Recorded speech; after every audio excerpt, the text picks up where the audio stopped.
Hi students, subscription എങ്ങനെ treat ചെയ്യുന്നുള്ളതാണ് ഞാനിവിടെ പറയുന്നത്. സബ്സ്ക്രിപ്ഷൻ എന്ന് പറഞ്ഞാൽ നോൺ ട്രേഡിംഗ് ഓർഗനൈസേഷനിലുള്ള മെമ്പേഴ്സ് പീരിയോഡിക്കലി കൊണ്ടുവരുന്ന എമൗണ്ടാണ് ഓർഗനൈസേഷൻ്റെ. അതായത് അവരുടെ മെമ്പർഷിപ്പ് അവിടെ നിലനിർത്താൻ വേണ്ടിയിട്ട് പീരിയോഡിക്കലി അടക്കുന്ന എമൗണ്ടാണ്. അത് ഓർഗനൈസേഷനൊരു ഇൻകമാണ്.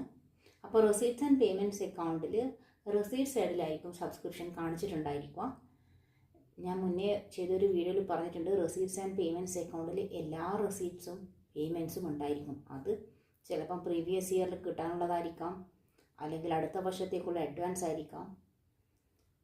ആക്ച്വൽ റെസീറ്റ്സ് ആൻഡ് പേയ്മെൻറ്റ്സ് അക്കൗണ്ടിൽ കാണിച്ചിരിക്കും. പക്ഷേ ഇൻകം ആൻഡ് എക്സ്പെൻഡിച്ചർ അക്കൗണ്ടിൽ കറണ്ട് ഇയറിൽ ബാധകമായത് മാത്രമേ കാണിക്കാൻ പറ്റുള്ളൂ. അപ്പോൾ അങ്ങനെ വരുമ്പോൾ സബ്സ്ക്രിപ്ഷൻ എപ്പോഴും കൺഫ്യൂഷൻ ഉണ്ടാക്കുന്ന ഒരു ഐറ്റമാണ്. അതുകൊണ്ട് തന്നെ സബ്സ്ക്രിപ്ഷൻ എങ്ങനെ ട്രീറ്റ് ചെയ്യുന്നുള്ളതാണ് ഞാനിവിടെ, അതിൻ്റെ ഒരു എക്സാമ്പിൾ സഹിതമാണ് ഞാനിവിടെ പറഞ്ഞിട്ടുള്ളത്. മുന്നേ ചെയ്ത വീഡിയോയിൽ സബ്സ്ക്രിപ്ഷൻ എങ്ങനെ വരുന്നുള്ളത് എമൗണ്ട് ഇടാതെ ഞാൻ പറഞ്ഞിട്ടുണ്ട്, ഫോമിൽ, ബാലൻസ് ഷീറ്റിൻ്റെ ഫോമിലും, ഇൻകം ആൻഡ് എക്സ്പെൻഡിച്ചർ അക്കൗണ്ടിൻ്റെ ഫോമിലും. അപ്പോൾ ഇവിടെ ഞാനൊരു ക്വസ്റ്റ്യൻ ഇട്ടിട്ടുണ്ട്, അത് വെച്ചിട്ട് ഈ സബ്സ്ക്രിപ്ഷൻ എങ്ങനെയാണ് ചെയ്യാൻ നോക്കാം. ഒരു റെസീറ്റ്സ് ആൻഡ് പേയ്മെൻറ്റ് ഇതിൽ കാണാൻ പറഞ്ഞത് computer the income from subscription four the year ended 31 March 2021. ആ ഇയർ ശ്രദ്ധിക്കണം, 31 മാർച്ച് 2021 ആണ്. ആ ഇയറിലുള്ള സബ്സ്ക്രിപ്ഷൻ ഇൻകം കാൽക്കുലേറ്റ് ചെയ്യാനാണ് പറഞ്ഞിട്ടുള്ളത്. അതുപോലെ show it in the final അക്കൗണ്ട്സിൽ എങ്ങനെ കാണിക്കണം എന്നുള്ളത് നമ്മളിവിടെ ചെയ്യണം. അപ്പോൾ ഇയർ 31 മാർച്ച് 2021. നമുക്ക് ക്വസ്റ്റ്യൻ തന്നിട്ടുള്ളത് റെസീറ്റ്സ് ആൻഡ് പേയ്മെൻറ്റ്സ് അക്കൗണ്ടിൽ സബ്സ്ക്രിപ്ഷൻ മാത്രമേ തന്നിട്ടുള്ളൂ, ബാക്കിയൊന്നും കാണിച്ചിട്ടില്ല. ഇത് സബ്സ്ക്രിപ്ഷൻ മാത്രം പറയേണ്ടത് കൊണ്ടാണ് ഞാൻ ഇവിടെ ഇത് മാത്രം കാണിച്ചിട്ടുള്ളത്. Payments account for the year 31 March 2021. അപ്പോൾ സബ്സ്ക്രിപ്ഷൻ ആയിട്ട് കിട്ടിയത് 2019-20 കിട്ടാനുള്ള സബ്സ്ക്രിപ്ഷൻ ഈ 21 കിട്ടിയിട്ടുണ്ട്. 2021 1 lakh. 21-22 വേണ്ടുന്നത് അഡ്വാൻസ് ആയിട്ട് 25,000 കിട്ടിയിട്ടുണ്ട്. അപ്പം പ്രീവിയസ് ഇയറിലുള്ളത് കിട്ടിയിട്ടുണ്ട്, കറണ്ട് ഇയറിലുള്ളതും അതുപോലെ സക്സീഡിങ് ഇയറിലുള്ളതും കിട്ടിയിട്ടുണ്ട്. ഇനി അഡീഷണൽ ഇൻഫർമേഷൻ എന്താ നോക്കാം. Subscription outstanding asset 31 March 2020 ₹20,000. Subscription outstanding asset 31 March 2021 30,000. Subscription received in advance asset 31 March 2020 20,000. ഇപ്പോൾ ഇത്രയാണ് തന്നിട്ടുള്ളത്. അപ്പം നമ്മളിത് ശ്രദ്ധിക്കേണ്ട കാര്യം, ഇവിടെ 2019-20 18,000 കിട്ടിയിട്ടുണ്ട്. 19-20 വേണ്ടുന്ന സബ്സ്ക്രിപ്ഷനായ 18,000 ഇവിടെ കിട്ടിയിട്ടുണ്ട്. അതേസമയം അതേ ഇയറിലുള്ള സബ്സ്ക്രിപ്ഷൻ ഔട്ട്സ്റ്റാൻഡിംഗ് ആസറ്റ് 31 മാർച്ച് 2020 ഇതും 20 ആണ്. ഈ ഫസ്റ്റ് ഇൻഫർമേഷനും 20 ആണ്. 20,000 പാർട്ടുണ്ട്. അപ്പോൾ 2020 20,000 ഔട്ട്സ്റ്റാൻഡിംഗ് ഉണ്ടായിട്ട് കിട്ടിയത് വെറും 18,000 മാത്രമേ ഉള്ളൂ. അപ്പം ബാക്കി 2,000 ഇനിയും കിട്ടാനുണ്ട് പ്രീവിയസ് ഇയറിലുള്ളത്. അപ്പോൾ അത് ഈ വർഷം ചിലപ്പം കിട്ടിയിട്ടുണ്ടാകാം, അല്ലെങ്കിൽ കിട്ടാതിരിക്കാം. നെക്സ്റ്റ് നോക്കാം. Subscription outstanding asset 31 March 2021. ഈ കറണ്ട് ഇയറിൽ എത്രയാണ് ഔട്ട്സ്റ്റാൻഡിംഗ് എന്ന് പറഞ്ഞാൽ 30,000.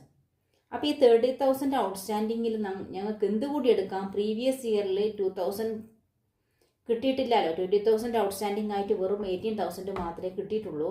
അതിൽ 2,000 ബാക്കിയുണ്ട്. അപ്പോൾ പ്രീവിയസ് ഇയറിലുള്ള 2,000ഉം കറണ്ട് ഇയറിലുള്ള 28,000ഉം കൂടി 30,000 ആണ് ഈ outstanding. Okay. Then subscription received in advance as at 31 March 2020 എന്ന് പറഞ്ഞാൽ ഫസ്റ്റ് ഇയർ ഇവിടെ ഉള്ളത്. ആ 20 കിട്ടിയ അഡ്വാൻസ് ആണ് 20,000. അപ്പോൾ 20 അഡ്വാൻസ് 20,000 കിട്ടുമെന്ന് പറഞ്ഞാൽ അത് 21 വേണ്ടി 2021 വേണ്ടുന്ന എമൗണ്ട് ആയിരിക്കും. അപ്പോൾ അത് നമുക്ക് ഇൻകം ആൻഡ് എക്സ്പെൻഡിച്ചർ അക്കൗണ്ട് ചെയ്യുമ്പോൾ കാണിക്കണം. അപ്പോൾ ഇത് ചെയ്യുന്നതിന് മുന്നേ ഞാൻ പറയാം, ഇൻകം ആൻഡ് എക്സ്പെൻഡിച്ചർ അക്കൗണ്ടിൽ കറണ്ട് ഇയറിൽ കറണ്ട് ഇയർ എന്ന് പറഞ്ഞാൽ ഏതാ, 31 മാർച്ച് 2021. അതിൽ ബാധകമായ എമൗണ്ട് മാത്രമേ എടുക്കാൻ പറ്റുള്ളൂ. ഓക്കെ. അപ്പോൾ നമുക്കതെങ്ങനെ ചെയ്യാൻ നോക്കാം. അപ്പോൾ ഇൻകം ആൻഡ് എക്സ്പെൻഡിച്ചർ അക്കൗണ്ട് വരക്കുക ഇങ്ങനെയാണ്. ഹെഡിങ് കൊടുക്കുക, income and expenditure account for the year ended 31 March 2021. Debit side, credit side.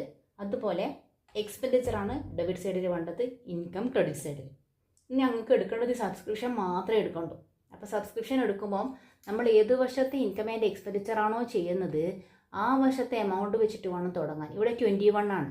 അപ്പോൾ 21-ലുള്ള എമൗണ്ട് 1 lakh ആണ്. 1 lakh വെച്ചിട്ട് വേണം നമ്മൾ സബ്സ്ക്രിപ്ഷൻ ചെയ്യാൻ തുടങ്ങാൻ. ഓക്കെ, നമുക്കിപ്പോൾ തുടങ്ങാം. ക്രെഡിറ്റ് സൈഡിൽ അപ്പം സബ്സ്ക്രിപ്ഷൻ 1 lakh ഇട്ട് കൊടുത്തു. അതായത് ഈ 21-ലുള്ള 1 lakh ഇട്ട് കൊടുത്തു. അതിനോടുകൂടി ഔട്ട്സ്റ്റാൻഡിങ് ഇടണം. ഈ വർഷത്തെ, അതായത് കറണ്ട് ഇയറിലുള്ള ഔട്ട്സ്റ്റാൻഡിങ്, 21-ലുള്ള ഔട്ട്സ്റ്റാൻഡിങ്. 21-ലുള്ള ഔട്ട്സ്റ്റാൻഡിങ് ഈ അഡീഷണൽ ഇൻഫർമേഷൻ എത്രയാണെന്ന് പറഞ്ഞിട്ടുണ്ട്. അതായത് 30,000 ആണ് പറഞ്ഞിട്ടുള്ളത്. ഈ 30,000 എന്ന് പറഞ്ഞാൽ ഞാൻ പറഞ്ഞിട്ടുണ്ട് പ്രീവിയസ് ഇയറിലുള്ള ഔട്ട്സ്റ്റാൻഡിങ്, അതായത് 2020 ഔട്ട്സ്റ്റാൻഡിങ് 20,000 ആണ്. പക്ഷേ ആ 20,000 വെറും 18,000 മാത്രമേ കിട്ടിയിട്ടുള്ളൂ. അപ്പോൾ ഔട്ട്സ്റ്റാൻഡിങ് 20,000, അതിൽ നിന്ന് കിട്ടിയത് 18,000. അത് ലെസ് ചെയ്താൽ ബാക്കി 2,000 ഇനിയും കിട്ടാനുണ്ട്. ആ 2,000 കിട്ടാനുള്ളതും കൂടിയാണ് ഈ വർഷത്തെ ഔട്ട്സ്റ്റാൻഡിങ് ആയിട്ട് 30,000 ഇട്ടിട്ടുള്ളത്. പ്രീവിയസ് ഇയറിലുള്ള 2,000 ഔട്ട്സ്റ്റാൻഡിങ്ങും കൂടി. അപ്പോൾ നമ്മൾ എന്ത് ചെയ്യണം, ഇതിൽ നിന്ന് പ്രീവിയസ് ഇയറിലുള്ള ആ 2,000 ലെസ് ചെയ്തിട്ട് വേണം കറണ്ട് ഇയറിലത് ആഡ് ചെയ്യാൻ.